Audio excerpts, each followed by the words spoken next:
Hi friends அனைவருக்கும் என்னோட இனிய வணக்கங்கள். இன்றைக்கான வீடியோ குழந்தைங்களை கும்பல் அதிகமாக இருக்க இடத்துல குழந்தைகளை எந்த இடத்துக்கு கூட்டிகிட்டு போகணும், எந்த இடத்துக்கு கூட்டிகிட்டு போகக்கூடாதுங்கிறத பற்றின வீடியோ தான் இன்றைக்கான வீடியோ. வீடியோக்குள்ளே நாம் வந்துடலாம், சரிங்களா? நான் பல வாட்டி வந்துட்டு நிறைய ஷார்ட்ஸ் வீடியோவில் போட்டிருக்கேன். குழந்தைங்கள கும்பல் அதிகமாக இருக்கிற இடத்துக்கு அதிகம் அழைச்சிட்டு போகாதீங்க, அதனால் நிறைய பிரச்சனைகள் வர்றதுக்கு வாய்ப்பு இருக்குன்னு நான் பல வாட்டி என்னோட வீடியோவில் நான் போட்டிருக்கேன். ஆனால் ஒரு சில தாய்மார்கள் அதெல்லாம் கவனிக்கிறதே இல்லை. ஒரு உதாரணத்துக்கு நான் சொல்கிறேன். இன்றைக்கி சனி பிரதோஷம்னு நான் கோயிலுக்கு போயிருந்தேன். ஒரு அம்மா என்ன பண்ணியிருந்தாங்க, சனி பிரதோஷம்னா அது சனி இடப்பெயர்ச்சி மாறுறதுனால இன்னைக்கு கோயிலில், சிவன் கோயிலில் கும்பல் அதிகமாக இருந்தது. அப்படி இருக்கப்ப நான் இன்னைக்கு ஒரு அம்மாவை கவனித்தேன். அந்த அம்மா என்ன பண்ணிட்டாங்க, கையில் ஒரு கூடைப்பை வச்சுக்கிட்டு 3 குழந்தைங்கள கூட்டிக்கிட்டு கோயிலுக்கு சாமி கும்பிட வந்திருக்காங்க. வந்திருந்தாங்க. அப்போ நாங்கள் சாமிக்கு சிவன் தரிசனம் முடிஞ்சிட்டு அடுத்து அம்பாள் தரிசனத்துக்காக போயிருந்தோம். அந்த இடத்துல பார்த்தா சரியான கும்பல். அந்த அம்மா என்ன பண்ணிட்டாங்க, ஒரு குழந்தைக்கு கிட்டத்தட்ட ஒரு 7 வயசு இருக்கும், ஒரு குழந்தைக்கு 5 வயசு இருக்கும், ஒரு குழந்தைக்கு 3 வயசு இருக்கும். அப்படி இருக்க குழந்தைங்கள அவ்வளோ கும்பலில் அந்த அம்மா பின்னாடி நிற்கிறாங்க. அவங்களுக்கு முன்னாடி அந்த பெரிய பையன், அதுக்கப்புறம் ஒரு பாப்பா, அதுக்கப்புறம் ஒரு குட்டி பாப்பா. அதுக்கு முன்னாடி அது கும்பல் நெரிசலில் அந்த குழந்தைய அழைச்சிக்கிட்டு அந்த சாமி பார்க்க கூட்டிகிட்டு வராங்க. நான் இதெல்லாம் கவனிச்சுக்கிட்டே தான் நான் வரேன். அந்த குழந்தை சொல்லுது, எம்மா என்னை நெருக்குறாங்கம்மா, என்னால் நெருக்கல் தாங்க முடியலன்னு அந்த குழந்தை சொல்லுது. அப்போ எவ்வளோ மனசு கஷ்டமாக இருக்கு பாருங்க. இந்த மாதிரி கும்பல் அதிகமாக இருக்கிற இடத்துல தயவு செஞ்சு தாய்மார்கள் குழந்தைங்கள அழைச்சிட்டு போவாதீங்க. இப்போ பிரதோஷத்துக்கு நீங்கள் போகிறீங்களா, நார்மலாக இருக்கிற பிரதோஷத்துக்கு குழந்தைங்கள அழைச்சிட்டு போங்க. அப்போ கும்பல்லாம் கும்பல் அதிகம் இருக்காது, கம்மியான கும்பலாக தான் இருக்கும்.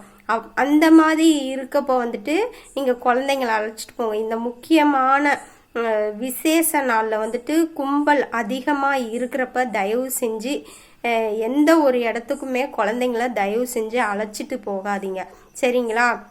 இன்னைக்கு அந்த அம்மா சாமி கும்பிட்றதுக்கு அந்த குழந்தைங்கள அழைச்சிட்டு வராங்க. அந்த குழந்தை என்னால் நெருக்குறாங்கம்மா, என்னால் நிற்க முடியலன்னு அந்த குழந்தை அப்படியே புலம்பிக்கிட்டு நின்றுக்கிட்டு அந்த கும்பல்லையும் போன்னு அந்த அம்மா சொல்கிறாங்க. அந்த குழந்தை அப்படியே நவுந்துக்கிட்டு வருது. அந்த கும்பல் நெரிசலில் போட்டு குழந்தைய போட்டு நெரிச்சு ஏதாவது ஒரு குழந்தைக்கு ஏதாவது ஒரு பாதிப்பு வந்துச்சுன்னா கடைசியில் என்ன சொல்லுவாங்க, அந்த கோயிலுக்கு போய் இந்த குழந்தைக்கு இந்த மாதிரி ஆச்சுன்னு நாளைக்கு ஒரு பேப்பர் நியூஸில் இந்த மாதிரி வரும். எதுக்குங்க அந்த மாதிரி ஒரு சூழலை நாம் உருவாக்கி கொடுக்கணும், சொல்லுங்க பார்ப்போம். எந்த இடத்துக்கு அழைச்சிட்டு போகணுமோ அந்த மாதிரி இடத்துக்கு குழந்தைங்கள தயவு செஞ்சு அழைச்சிட்டு போங்க. ஒரு விளையாட்டு பூங்காவுக்கு அழைச்சிட்டு போறீங்க, அங்கெல்லாம் நல்லா ஃப்ரீயாக இருக்கும், அந்த மாதிரி இடத்துக்கு அழைச்சிட்டு போங்க. இந்த மாதிரி ஒரு விசேஷ நாளில் தயவு செஞ்சு குழந்தைங்கள அழைச்சிட்டு போவாதீங்க. நீங்கள் கோயிலுக்கு சாமி தரிசனம் வாங்க போகிறது எதுக்கு நீங்கள் போகிறீங்க? உங்கள் குடும்பம் நல்லா இருக்கணும், உங்கள் குழந்தைலாம் நல்லா இருக்கணுங்கிறதுக்காக நீங்கள் சாமியை கும்பிட போகிறீங்க. அப்படி இருக்கிறப்ப நீங்கள் எங்கேருந்து உங்கள் குடும்பத்துக்கு உங்கள் குடும்பத்துக்காக நீங்கள் சாமி கும்பிட போகிறீங்க. அப்போ நீங்கள் எங்கேருந்து அந்த சாமியை தரிசனம் பண்ணாலும் அந்த சாமியோட தரிசனம் உங்கள் குழந்தைக்கு கண்டிப்பாக கிடைக்கும், சரிங்களா? உங்கள் குழந்தைக்கு உங்கள் குடும்பத்துக்காகத்தான் சாமிக்கிட்ட வேண்ட போகிறீங்க. அப்படி இருக்கப்ப வீட்டில் யாரும் பெரியவங்களாம் இருந்தாங்கன்னா அவங்கக்கிட்ட குழந்தையெல்லாம் விட்டுட்டு நீங்கள் ஃப்ரீயாக சாமியை தரிசனம் பண்ணிட்டு கோயிலில் கொடுக்குற பிரசாதத்தை கொண்டு போய் குழந்தைங்களுக்கு பூசி விடுங்க. இந்த மாதிரி கும்பல் இருக்கிற இடத்துக்கு அதிகம் குழந்தைங்களை நீங்கள் அழைச்சிட்டு போகாதீங்க. எதுக்கு நான் சொல்கிறேன்னா, இப்போ ஹெச்பிவி வைரஸ் பரவிட்டு இருக்கு. யார் மூலியமா எப்படி வேணும்னாலும் வர்றதுக்கு நிறைய வாய்ப்பு இருக்கு. அப்படி இருக்கிறப்ப நம்ம எந்த அளவுக்கு நம்ம பாதுகாப்பாக இருக்கிறோமோ அந்த அளவுக்கு நாமளும் பாதுகாப்பாக இருக்கலாம், நம்மளோட குடும்பமும் பாதுகாப்பாக இருக்கலாம், நம்மளோட குழந்தைங்களும் பாதுகாப்பாக இருக்கலாம். சரிங்களா? இதை முதல்ல நல்லா புரிஞ்சுக்கோங்க தாய்மார்கள். சரிங்களா? தயவு செஞ்சு இந்த விசேஷ நாள்லாம் வந்துட்டு இந்த தேர் திருவிழா இந்த மாதிரி முக்கியமான இடத்துக்கு போகிறப்ப இங்கே குழந்தைங்கள தயவு செஞ்சு அழைச்சிட்டு போகாதீங்க. வீட்டில் விட்டுட்டு போங்க. கோயிலுக்கெல்லாம் நீங்கள் கூட்டிகிட்டு போங்க. மற்ற நாளில் கும்பல் இல்லாத நாளில் நீங்கள் ஃபேமிலியோட போயிட்டு கோயிலில் போய் சாமி தரிசனம் பண்ணிட்டு வாங்க. தயவு செஞ்சு இந்த கும்பல் இருக்கிற டயத்தில் குழந்தைங்கள தயவு செஞ்சு அழைச்சிட்டு போகாதீங்க.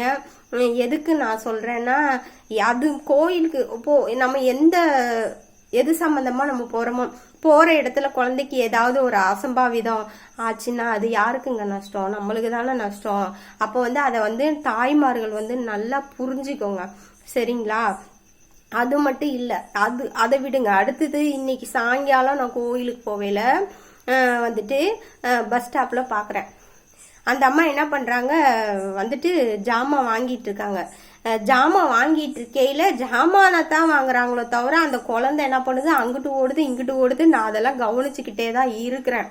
அப்புறம் நான் பார்த்துட்டு நான் அவங்கள்ட்ட சொன்னேம்மா, ஜாமான்லாம் எப்போ வேணும்னாலும் வாங்கிக்கலாம். அடுத்து முதல்ல குழந்தைய கவனிங்க. குழந்தை எங்கேயாவது போயிருச்சுன்னா நீங்கள் குழந்தைய எங்கன்னு போய் தேடுவீங்க இந்த கும்பல் டயத்தில் அப்படின்னு சொல்லி அப்புறம் அந்த அம்மாவை நான் சத்தம் போடுவோம். அதுக்கப்புறம் அந்த அம்மா குழந்தைய இழுத்து வச்சாங்க. அதே மாதிரி இன்னொரு சம்பவம் இன்னைக்கு நடந்துச்சு. இதே கோயிலில் தான், அதாவது சாமிக்கு பிரசாதம் கொடுக்குறாங்க. பிரசாதம் கொடுக்குறப்ப அந்த இடத்துல கும்பல் இருக்கிறப்ப அந்த அம்மா என்ன பண்றாங்க, குழந்தை அந்த பையனுக்கு ஒரு 3-3.5 வயசு இருக்கும். அந்த 3.5 வயசு பையனை விட்டுட்டு அந்த அம்மா பிரசாதம் வாங்குறாங்க. அந்த பையன் இங்கிட்டு தவக்கான்னு ஓடுறான். தம்பி போ தம்பி அப்படின்னு சொல்லிட்டு அப்புறம் நான் சத்தம் போட்டேன், யாருதுங்க குழந்தை, இப்படி குழந்தைய விட்டுட்டு எதுக்குங்க இப்படி கும்பல்ல இது பண்ணிட்டீங்கன்னு சொல்லவும் அந்த அம்மா சாப்பாடு வாங்குற இடத்துல இருந்து டப்புன்னு குழந்தைய கையில பிடிச்சாங்க. அப்புறம் அவங்கள நான் சத்தம் போட்டேன், சாப்பாடு எப்போ வேணுமானாலும் வாங்கிக்கலாம், குழந்தைய முதல்ல கவனிங்க, குழந்தைய கையில பிடிச்சிக்கிட்டு நீங்க சாப்பாடு வாங்குங்கன்னு சொல்லி அப்புறம் நான் சத்தம் போட்டேன். சரிங்களா? அதனால தயவு செஞ்சு கும்பல் அதிகமா இருக்கிற இடத்துல தயவு செஞ்சு குழந்தைங்கள நீங்க அழைச்சிட்டு போகாதீங்க. கும்பல் கம்மியா இருக்கிறப்ப நீங்க அழைச்சிட்டு போங்க. மெயினா இந்த தேர் திருவிழா இந்த முக்கியமான விசேஷ நாள்னாவே கோயில்கள்ல கும்பல் அதிகமா தான் இருக்கும். அந்த மாதிரி இடத்துக்கு குழந்தைங்கள அழைச்சிட்டு போகாதீங்க. சாமியை கையெடுக்க நம்ம போயிட்டாவே அந்த சாமியோட அருள் நம்ம ஃபேமிலிக்கு எங்க இருந்தும் எப்படியும் ஏதாவது ஒரு விதத்துல கண்டிப்பா உங்க குழந்தைகளுக்கு சேரும். சரிங்களா? உங்க குழந்தைகளுக்காகத்தானே பிரார்த்தனை பண்ண போறீங்க, உங்க குடும்பத்துக்காக பிரார்த்தனை பண்ண போறீங்க. அப்ப யாராவது ஒருத்தர் போய் அந்த சாமியோட அருளை பெற்றுட்டு வந்தாவே அந்த சாமியோட அருளை நம்மளுக்கு கண்டிப்பா நம்ம குடும்பத்துக்கு நம்ம குழந்தைங்களுக்கு கிடைக்கும். தயவு செஞ்சு இதை புரிஞ்சுக்கோங்க. சரிங்களா? நிறைய பேத்துக்கு இந்த விஷயம் தெரிய மாட்டேங்குது. அதனாலதான் சரின்ட்டு நான் உங்களுக்கு புரிய வைக்கிறதுக்காக இதை நான் ஒரு வீடியோவா போட்டிருக்கேன். அதனால எங்க போனாலும் குழந்தைங்க மேல ஒரு கண்ணு வச்சுக்கோங்க, கவனமா இருங்க. நான் பல வாட்டி சொல்லியிருக்கேன், குழந்தை கடத்துற கும்பல் எங்க வேணும்னாலும் எந்த ரூபத்துல வேணும்னாலும் இருக்கலாம். கும்பல் டயத்துல குழந்தை மிஸ் ஆச்சுன்னா நீங்க எங்கன்னு போய் கண்டுபிடிப்பீங்க சொல்லுங்க பாப்போம். அங்கங்க பார்த்தா குளத்துல குழந்தை விழுந்துருச்சு, டிச்சில் குழந்தை விழுந்துருச்சு, அடுத்தது செப்டி டேங்க்ல குழந்தை விழுந்துருச்சு, எங்க பாரு ஒவ்வொரு பிரச்சனை. அந்த கவனக்குறைவு அந்த அந்த சம்பவம் நடக்கிறதுக்கு காரணம் யாரு? கூட இருக்கிறவங்க அந்த தாய்மார்கள் தான். அப்படி இருக்கிறப்ப எவ்வளோ வேலை இருந்தாலும் நம்ம குழந்தை மேல ஒரு கண்ணு வச்சுக்கணும். சரிங்களா? நான் சொன்ன விஷயம் உங்களுக்கு கண்டிப்பா பிடிச்சிருக்கும். அதனால இந்த என்னோட வீடியோ பார்த்துட்டு உங்க ஃபேமிலி மெம்பர்ஸ் அனைவருக்கும் என்னோட வீடியோ ஷேர் பண்ணுங்க. நான் சொன்ன கருத்து உங்களுக்கு கண்டிப்பா பிடிச்சிருக்கும். என்னோட வீடியோ பார்த்துட்டு லைக் பண்ணுங்க, சப்ஸ்கிரைப் பண்ணுங்க. எதுவும் டவுட்டா இருந்தா கமெண்ட் பண்ணுங்க. மீண்டும் அடுத்த வீடியோவில் சந்திப்போம். தேங்க்யூ.